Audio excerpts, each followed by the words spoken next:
Bonsoir tout le monde. Ce soir, je vais vous parler un peu pourquoi que le crypto est si volatile. Le crypto, une des raisons majeures pourquoi que c'est si volatile, tu peux faire autant de gains puis perdre autant d'argent dans aussi peu de temps, c'est que premièrement, si on compare avec la bourse, ça se ressemble, mais c'est un peu un free-for-all dans le crypto versus dans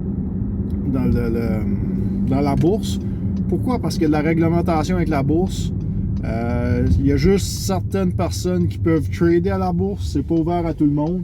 Oui, tu peux acheter des shares, mais tu peux pas être là puis trader directement toi-même ton chose. Que ce soit un adviseur financier ou un investisseur qui le fasse pour toi. Oui, tu peux utiliser des sites comme Wealthsimple, mais encore là, c'est un broker, c'est pas une personne comme telle. La différence avec le crypto, c'est que le crypto, n'importe qui peut trader. Tu peux trader soit sur un exchange, mais un exchange n'est pas considéré comme un broker. Donc, c'est ça, c'est la raison principale, c'est que n'importe qui peut trader. Puis, ce qui fait que les personnes qui ne sont pas habituées à la volatilité vont perdre beaucoup d'argent. Pourquoi? C'est parce qu'ils n'achètent pas dans le bon temps. L'être humain voit les gains. Mettons qu'un crypto va faire 90-100% une run dans une journée. Tu vas voir les gains de 100%, tu vas te dire wow, je vais faire la même chose l'année prochaine. Le cerveau humain est programmé pour voir comme ça. Faut que quand tu es dans le crypto, tu déprogrammes ton cerveau. Faut que tu sois fou. Qu'est-ce que je veux dire par être fou? C'est faut que tu fasses exactement le contraire de ce que ton cerveau dit. Si que ton cerveau dit « Oh, c'est une très bonne opportunité », quand tu regardes les charts, c'est pas le temps d'acheter. Tu vas voir les gros gains, tu vas vouloir acheter les meilleurs, tu vas penser que c'est les meilleurs parce que tu as un gain de 100% mettons, cette journée-là. Ben, le lendemain, il va y avoir un retracement. Souvent, le retracement suit les gros gains, puis c'est pas...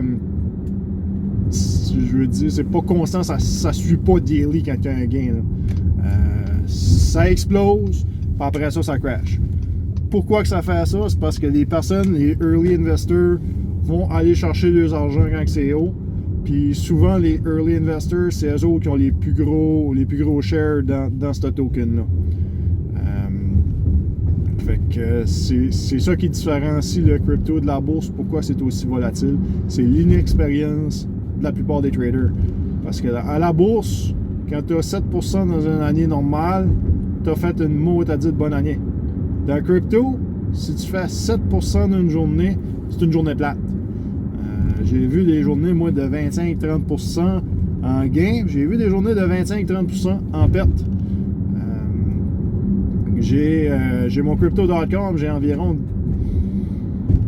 10 000 dedans, en temps normal d'investir de ma poche. Si je regarde mon wallet tout de suite, il est en bas de 10 000. J'ai regardé tantôt, ça a remonté. J'ai fait 9 000 hier ou avant-hier, quand j'ai fait mon vidéo, que j'ai perdu 2 000. En réalité, je ne l'ai pas perdu, c'est du unrealized gain. Mais ça fait mal au cœur quand même quand tu regardes ton wallet, tu as 11 500$, puis le lendemain, tu es crashé à 9 500$. Écoute, tu te poses des questions, je dois-tu vendre, ça s'en va-tu à zéro?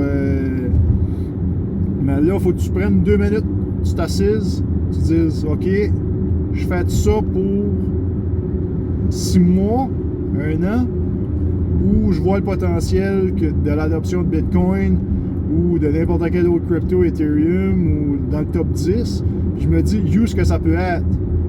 Ou quand j'ai acheté mon AVAX, qui est une blockchain qui va faire compétition à Ethereum dans le futur, puis je regarde le prix de AVAX, je regarde le nombre de tokens en circulation, je regarde le market cap, puis je compare avec Ethereum, je me dis que le potentiel est là. Il est 100$ le token, mais il est rendu en bas de 100$, là. Mais il était 100$ quand j'ai acheté. Je le compare avec quelque chose qui fait la même chose, puis Ethereum est à 3800. Je me dis, OK, risk, reward. OK, je vais prendre une chance, je vais en acheter, puis je vais surfer la vague. Qu'elle soit haute, qu'elle soit basse, je vais rester dedans, puis si ça prend 1 an à avoir mon argent back, ça prend 2 ans, 3 ans, si j'ai confiance dans le projet, les chansons qui vont être encore là dans 8 ans. Même chose avec beaucoup de propriétaires de XRP.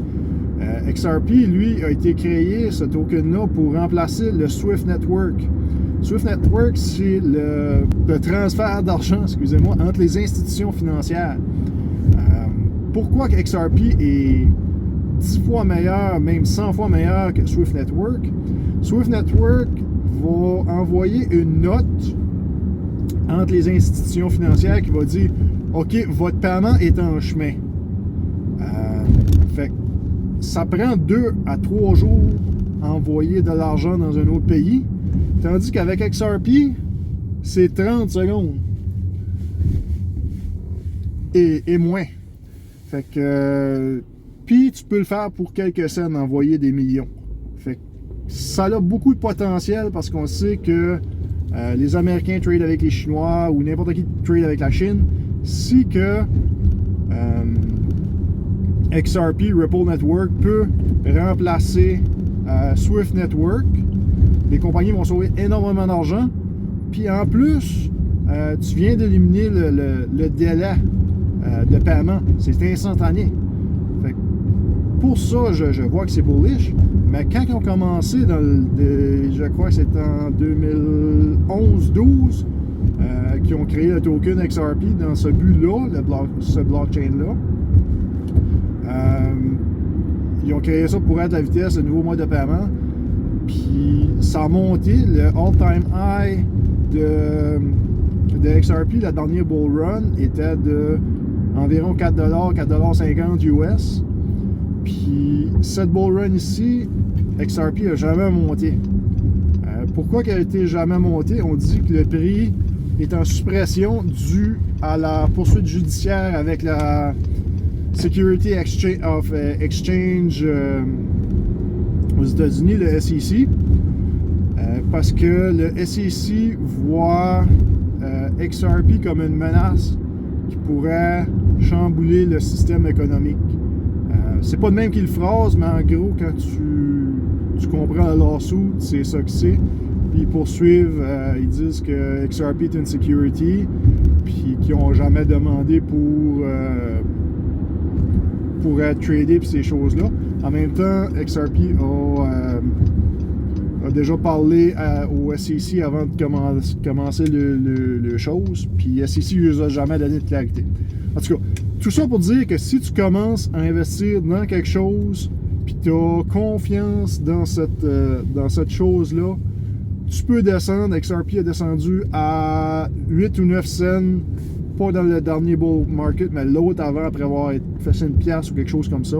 C'est juste que tu vas avoir des hauts, des bas, mais il faut que tu vois à long terme. À long terme, XRP pourrait atteindre 5, 6 piastres dans les prochaines années, mais si l'adoption entre les systèmes informatiques de banque se concrétise, on pourrait voir un XRP peut-être franchir les triples digits.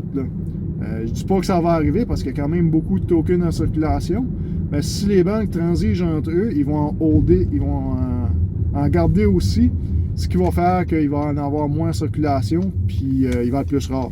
Donc, je vous dis merci pour aujourd'hui, puis n'oubliez pas de suivre, d'aller voir mes liens affiliés que je vais linker en bas. Bonne soirée!